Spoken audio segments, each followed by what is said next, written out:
guys, welcome back to Embers and Ash. My name's Ashley, if you didn't know, and today I wanted to talk to you guys a bit more about minimalism, and specifically, stuff. So I've previously made a video about the truth about minimalism, where I talk about some of the more surface level aspects of minimalism that can actually deter people away from the practice when there's actually a lot more to it than that. But I also wanted to do the same kind of thing with just the topic of stuff or things or possessions, objects, items, all that jazz.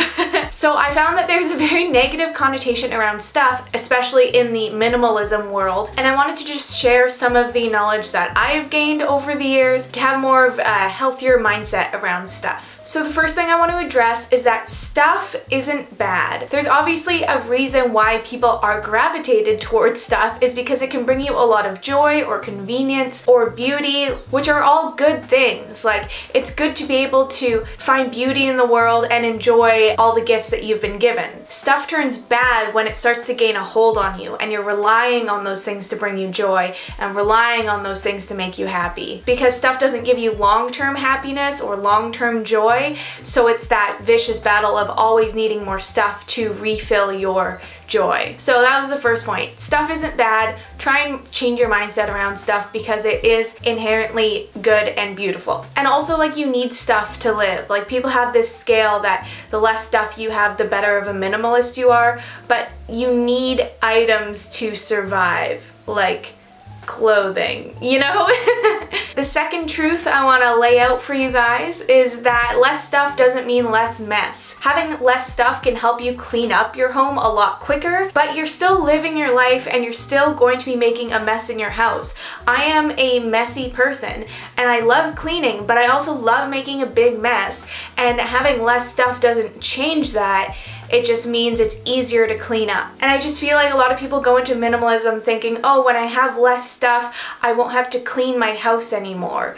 But that just doesn't make sense because, again, you still have some stuff. Like, even if you have 2 plates, they still get dirty very often and you have to wash them very often. So yeah, that just, I find, is a disappointment factor that a lot of people will get into with minimalism, that they didn't realize that they still have to clean. And also that you're still just as messy as a person as you were in the first place. You know. The next myth about stuff I wanted to address is that you always need to buy quality.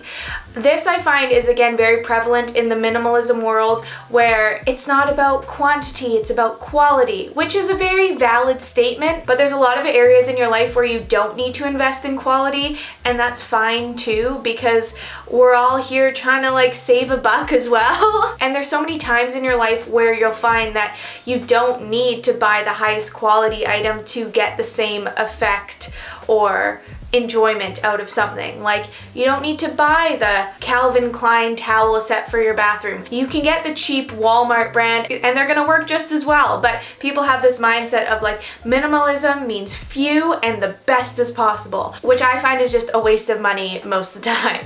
Don't get me wrong, I love investing in quality over quantity, but I think it's healthiest to know where that applies and where you can save money. The fourth tip I want to give about stuff is that you don't need to change the way you live your life or change your lifestyle to accommodate for less stuff. So again, with the minimalism movement saying that you just need less and less stuff, that is true, but it's really important to know the areas of your life where you're not willing to sacrifice your stuff, and that's okay. Like, I've shared my storage closet where I have so much camping gear and it's all stuff that I still use, but if you look at it from just like a aesthetic minimalism mindset, it looks like a gong show and like a huge cluttered mess. But that is one of my hobbies that I'm not willing to change, and that's okay, because you're allowed to have stuff in the areas in your life that actually do bring you joy, because stuff in itself don't bring you long-term joy, but what that stuff can provide for you can bring that joy. So weekend trips out with my husband, camping, canoeing with friends, fishing on the river, these are all things that bring me long-term joy, and the stuff that I own allow me to do it. So don't think that you need to get rid of all your stuff and change your lifestyle. Stuff can be good. And the last tip about stuff that I have for you guys is that less stuff will not make you happier. This is something that I see a lot online, that the less stuff I I own, the happier I am. And I don't think that those are directly related, because minimizing your stuff, I 100% agree with, but it's not the fact that you have less stuff that brings you joy. It's the fact that you're opening up space for the things that bring you joy, instead of being mentally and physically distracted by all the clutter in your home. Simplifying all aspects of your life and living intentionally are the ways that you could open up space for the things that you actually care about in your life, like your family and your friends and your hobbies. Less stuff can contribute to more joy in your life, but it doesn't inherently give you joy. And I just think it's really important for people to understand that, so that they don't go into minimalism and go into decluttering thinking that they're going to be such a happy person by the end of it, because you still need those real things in your life that bring you joy. Decluttering is just a tool that gets you there. Anyways, I hope this made sense to you guys and that you got something out of it. I'm really passionate about living intentionally and simply, and getting rid of stuff is a way to get there. And I don't want you guys to feel the pressure of, I can't live intentionally because I can't get rid of all of my stuff.